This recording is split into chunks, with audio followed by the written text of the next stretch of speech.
Welcome to my channel. మీలో వెల్లుల్లిపాయ ప్రియులు ఉన్నారా? మా ఇంట్లో అయితే మా తమ్ముడండి ఏ పచ్చళ్ళైన ఏ కూరలైన వెల్లుల్లిపాయలు ఉన్నాయా అని వెతుక్కుంటాడు.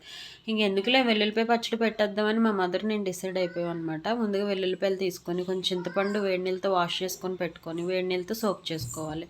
అండ్ ఇంకో బాండీలో కొంచెం ఆయిల్ వేసుకొని చింతపండు పులుపు వేసుకోవాలి.